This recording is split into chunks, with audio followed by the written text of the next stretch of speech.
So ಪ್ರತಿ ಬಾರಿ birthday ಬಂದಾಗ ನಿಮಗೆ ನಿಮ್ಮ ಲೈಫಲ್ಲಿ ಏನು ನೆನಪಾಗುತ್ತೆ? ಯಾಕಂತಂದ್ರೆ ಒಬ್ಬ ಸ್ಟಾರ್ ಅನ್ನೋಂಥದ್ದು ನಿಭಾಯಿಸೋದು ಬೇರೆ ಆಗಿದೆ. ನನಗೆ ಪ್ರತಿ ವರ್ಷವೂ ಇನ್ಕಂಪ್ಲೀಟೇ ಅನಿಸುತ್ತೆ, ಯಾಕೆಂದರೆ ನಂಗೆ ನಮ್ಮ ಅಣ್ಣ ಮಿಸ್ ಆಗ್ತಾನೆ. ಸೊ ಅದೊಂದೇ ನನಗೆ ಭಾರ ಅನಿಸೋದು, ಮತ್ತು ಅದೊಂದೇ ನನಗೆ ತುಂಬ ಕಾಡೋದು. ಯಾಕೆಂದರೆ ಸ್ಟೇಜ್ ಮೇಲೆ ನಿಂತ್ಕೊಂಡಾಗ ನನ್ನ ಪಕ್ಕ ಯಾವಾಗಲೂ ನಮ್ಮ ಅಣ್ಣ ಇರ್ತಿದ್ರು. ಸೊ ಅದೊಂದು ಮಿಸ್ಸಿಂಗ್ ಅಂತ ಬರುವಾಗ ಮನೆ ನೋಡಿದಾಗ ಸಹಜವಾಗಿ ಅವ್ರ ನೆನಪು ಬೇರೆ ರೀತಿಯಲ್ಲಿ ಕಾಡುತ್ತೆ.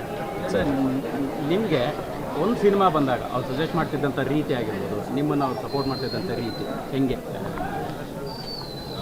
ಸುಮ್ಮನೆ ಇದು ನಮ್ಮ ತಂದೆ ತಾಯಿ ಎಲ್ಲ ನೋಡ್ತಾ ಇರ್ತಾರೆ ಈ ಪ್ರೋಗ್ರಾಮ್ನ. ತಿರ್ಗಾ ನಾನು ಇನ್ನೇನೋ ಹೇಳೋದು, ತಿರ್ಗಾ ಅವ್ರಿಗೆ ಸರ್ ನಿಮ್ಮದು ಟೀಚರ್ಸ್ ಫ್ಯಾಮಿಲಿ, ತಾತ ಅಜ್ಜಿ ಮೇಡಮ್ ಅವರು ಸಿಕ್ಕಾಪಟ್ಟೆ ಖುಷಿ ಆದ್ರಂತೆ ಈ ಪುಸ್ತಕದ ಹೌದು.